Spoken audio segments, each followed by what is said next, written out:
नमस्कार मित्रों, आज हम आपके लिए खाटू श्याम जी से जुड़ी एक ऐसी सच्ची घटना लेकर आए हैं जो दिल्ली के रहने वाले किशोर राज जी से जुड़ी हुई है। किशोर राज जी दिल्ली के एक सरकारी ऑफिस में पिछले 28 साल से नौकरी कर रहे थे और 1 साल बाद रिटायर होने वाले थे। किशोर राज जी व उनकी पत्नी दोनों खाटू श्याम जी के भक्त थे। वे दिन रात श्याम बाबा की सेवा करते थे।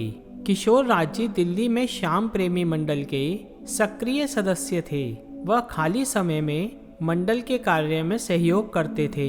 श्याम प्रेमी मंडल की तरफ से श्याम बाबा का जागरण व खाटू श्याम जी की यात्रा आदि में वे भाग लेते थे। किशोर राज जी का एक बेटा था सौरभ। वह एक कंपनी में अच्छी पोस्ट पर था। उसकी पत्नी काफी तेज थी। वह अपने सास ससुर को पसंद नहीं करती थी। किशोर राज जी व उनकी पत्नी शांत रहते थे। वे दोनों श्याम प्रेमी थे। घर में कम समय बिताते थे। वे श्याम बाबा की सेवा में लगे रहते थे। 1 साल बाद जब किशोर राज जी रिटायर हुए तो उनके बेटे ने सोचा कि पापा को काफी पैसे मिलेंगे। वह पिताजी को बहला फुसलाकर सारे पैसे ले लेगा। उसने माता पिता से बात की पर वे नहीं माने, जिससे सौरभ व उसकी पत्नी दोनों उनसे चिढ़ने लगे।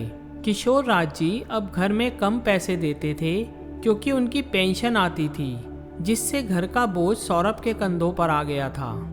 एक दिन उसने अपने पिता से कहा, पिताजी, आपको थोड़ी सी पेंशन मिलती है, उसमें से भी आप खाटू की यात्रा करने में आधा खर्च कर देते हो। घर का खर्च बड़ी मुश्किल से चल पाता है। अब आप यह सब बंद कर घर में बैठो। इस पर उसके पिता ने कहा, मैं बाबा के बारे में एक शब्द भी नहीं सुन सकता। मेरा शेष जीवन अब श्याम बाबा की सेवा में ही निकलेगा। मैं अपने पैसों का कुछ भी करूं। एक दिन सौरभ ने घर आकर अपने पिता से कहा, आप दोनों 1 महीने के लिए कहीं और रहने चले जाएं, क्योंकि मेरे ससुराल वालों ने इसी शहर में अपनी लड़की का रिश्ता तय किया है और वे यहीं आकर रहेंगे। घर में जगह कम है। 1 महीने बाद हम आपको बुला लेंगे। किशोर राज जी समझ गए कि जब तक वे घर का पूरा खर्च चलाते थे उनकी कद्र थी और अब उन्हें घर छोड़ने के लिए मजबूर किया जा रहा है। यही सोचकर उनकी आंखों में आंसू आ गए। उनकी पत्नी भी रो रही थी। बहू बेटे ने उनसे मुंह फेर लिया था। अब केवल खाटू श्याम जी का ही सहारा था। वे दोनों अगले दिन खाटू श्याम जी के दरबार में पहुंच गए। बाबा के सामने पहुंचकर उन्होंने कहा, बाबा, मुझसे ऐसी क्या भूल हुई है जो मेरे को यह दिन देखना पड़ रहा है। यह कहकर उन्होंने सारी बात श्याम बाबा के सामने रख दी। दर्शन करने के बाद वे मंदिर परिसर में बैठ गए। अब उन्हें समझ नहीं आ रहा था कि क्या करें, कहाँ जाएं। वापस दिल्ली भी नहीं जा सकते। वैसे उनका मन भी नहीं था घर वापस जाने का। तभी उनके पास एक सज्जन आए। उन्होंने कहा, मैं लाइन में बिल्कुल आपके पीछे खड़ा था और मैंने आपकी सारी बातें सुन ली। मैं भी दिल्ली में ही रहता हूँ। वह श्याम प्रेमी मंडल का सदस्य हूँ। वहाँ भी मैंने आपको कई बार देखा है। किशोर राज जी ने उनका अभिवादन किया। तब उन सज्जन ने कहा, आप यहीं क्यों नहीं रह जाते? यहाँ श्याम बाबा की सेवा भी करते रहना। तब किशोर राज जी ने कहा, यहाँ करेंगे क्या? इस पर उन सज्जन ने कहा, यहाँ श्याम प्रेमी मंडल दिल्ली वालों का ऑफिस है। आप मेरे साथ वहाँ चलें। आप सेवादार के रूप में काम कर लेना। रहना, खाना व कुछ सहायता राशि आपको हर महीने मिल जाया करेगी और आपका मन भी लगा रहेगा। यह सुनकर किशोर राज जी उनके साथ चले गए। दरवाजे पर पहुँचे तब उन सज्जन ने कहा, आप अंदर जाकर नाम पता लिखवा दीजिए, मैं अभी आया। यह कहकर वे सज्जन चले गए। जब किशोर राज जी अंदर पहुंचे तो उन्होंने अपना नाम पता लिखवा दिया। वह सब कुछ बताया। उन्हें सेवादार नियुक्त कर दिया गया। कपड़े व रहने के लिए कमरा भी मिल गया। उसी समय किशोर राज जी उन सज्जन को ढूंढ रहे थे। तब मैनेजर ने पूछा, आप किन्हें ढूंढ रहे हैं? उन्होंने उन सज्जन का नाम बताया। इस पर मैनेजर ने सारे रिकॉर्ड चेक किए, सबसे पूछा, पर उस नाम का कोई भी व्यक्ति वहां नहीं आया था। किशोर राज जी रोने लगे।